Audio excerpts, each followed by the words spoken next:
Mais uma vez estamos aqui para mais um capítulo do livro Nosso Lar, capítulo 6. Vamos ver o que vamos aprender nesse capítulo. Precioso aviso.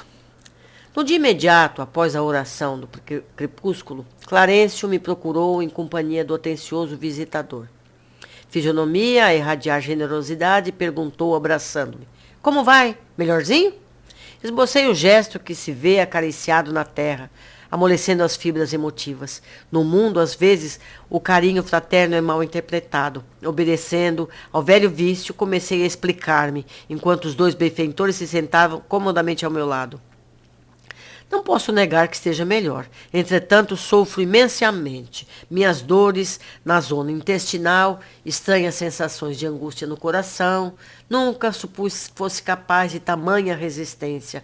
Meu amigo, como tem sido pesada a minha cruz. Agora que posso concatenar ideias, creio que a dor me aniquilou todas as forças disponíveis.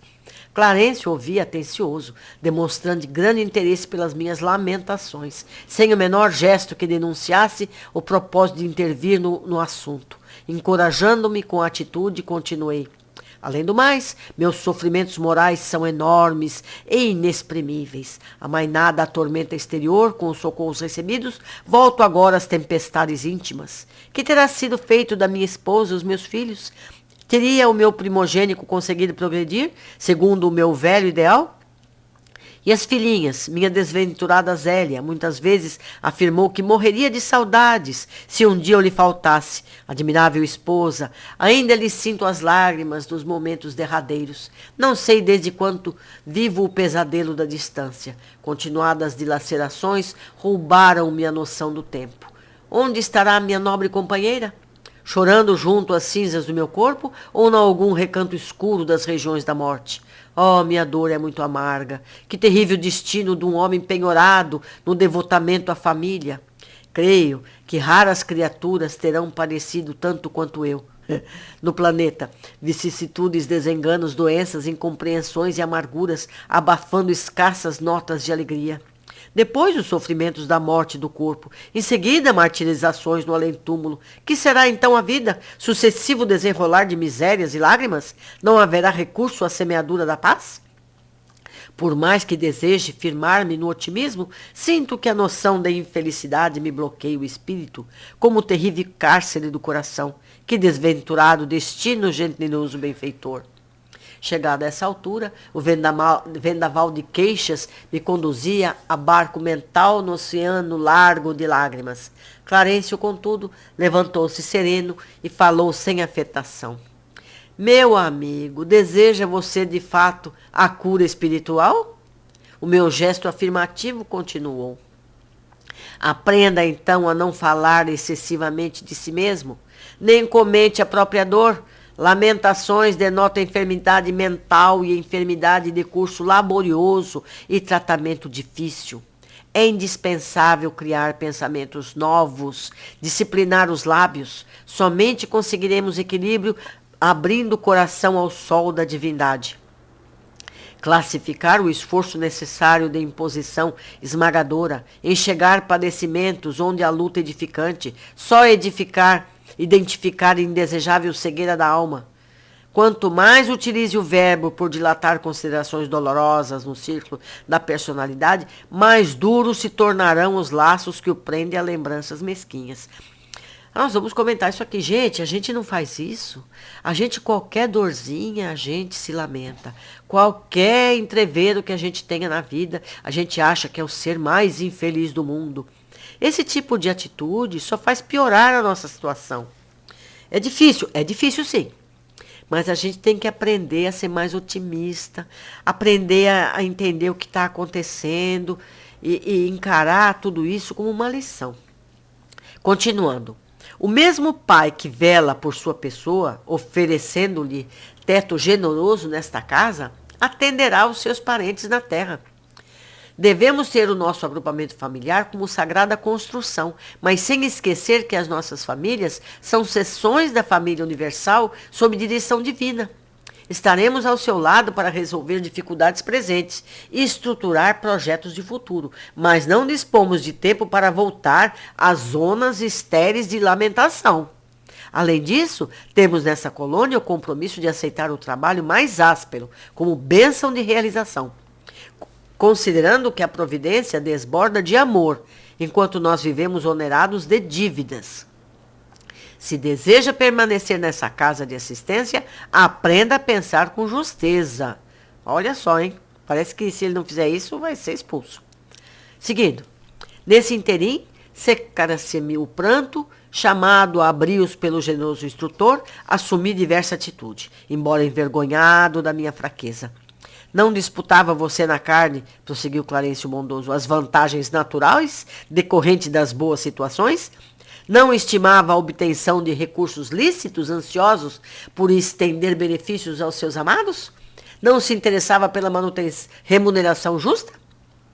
Pelas expressões de conforto com possibilidades de atender a família? Aqui o programa não é diferente. Apenas divergem os detalhes. Nos círculos carnais, a convenção e a garantia monetária, aqui o trabalho e as aquisições definitivas do espírito imortal.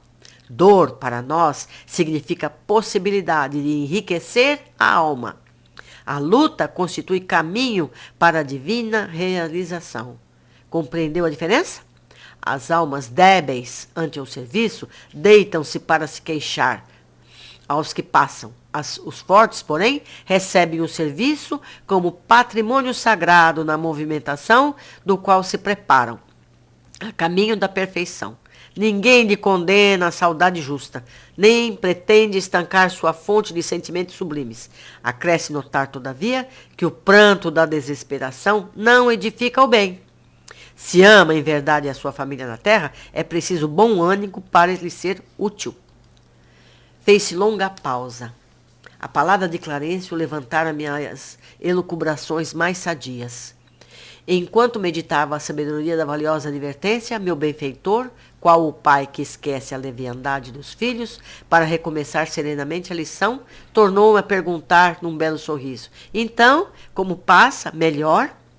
Contente por me sentir desculpado, à maneira de criança que deseja aprender, respondi, vou bem melhor, para melhor compreender a vontade divina. Vamos ver o que nós aprendemos aqui com esse capítulo. Todo o capítulo trata como devemos encarar o que vivemos e sentimos. Nossa postura determina nossa chance de melhorar ou piorar o nosso estado geral. Se ficarmos vendo apenas o lado desagradável das situações, se ficarmos falando e repetindo, lamentando sem fim, achando que somos mais infelizes que os outros, esse estado de alma só fará nos colocar mais infelizes, mais doentes espiritualmente. As chances de superar as dificuldades se tornam mais difíceis e sofridas.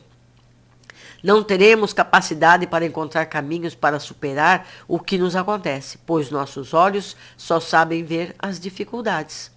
Já os pensamentos esperançosos, a visão otimista do que nos ocorre, faz com que as possibilidades se alarguem, que tenhamos olhos para encontrar caminhos mais fáceis. Assim superamos rapidamente as dificuldades. Como já aprendemos nos capítulos anteriores, nossos pensamentos são como antenas transmissoras e receptoras de ideias, e essas afetam o nosso espírito. Pensamentos negativos baixam o nosso padrão mental. Isso nos adoece, atrai outros espíritos lamuriosos e acabamos por contribuir com o estado geral negativo, nosso e ao nosso redor. Entramos em uma espiral negativa e vamos ficando cada vez mais tristes e mais adoecidos. Pessoas positivas e otimistas atraem outras pessoas otimistas e positivas. Isso nos ajuda a melhorar o estado geral das coisas ao nosso redor. Então, entramos na espiral positiva e passamos a elevar o nosso padrão mental, que nos leva à cura de corpo e alma. O mesmo foi ensinado quando se trata de dificuldades a serem superadas.